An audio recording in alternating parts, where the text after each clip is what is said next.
And now I give the floor to the representative of La Manif pour Tout. You have the floor.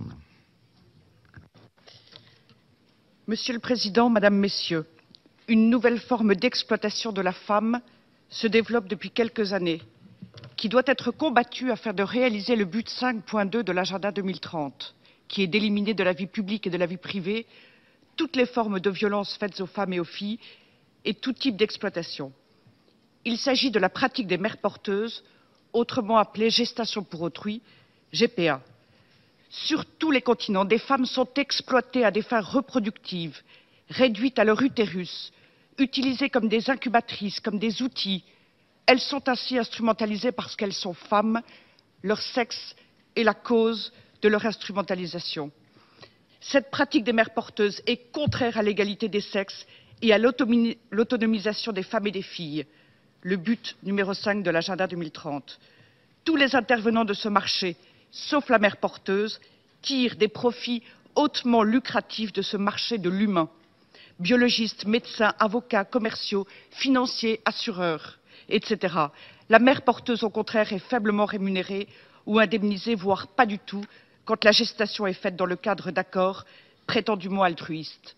La femme est alors doublement victime. La pratique des mères porteuses est une nouvelle forme de violence faite aux femmes, une intrusion majeure dans leur être et leur vie intime. La grossesse implique puissamment leur corps et leur psychisme.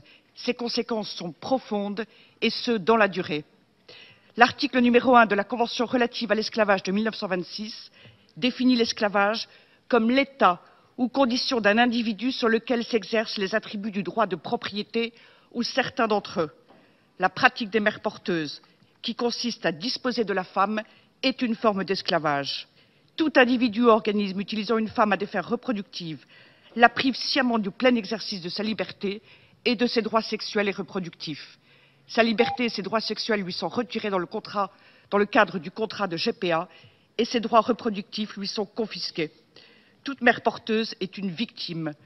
Pour avoir rencontré nombre d'entre elles, je peux témoigner du fait qu'elles sont toujours des femmes en situation de pauvreté économique, éducationnelle et souvent vulnérables psychiquement, soumises à de fortes pressions.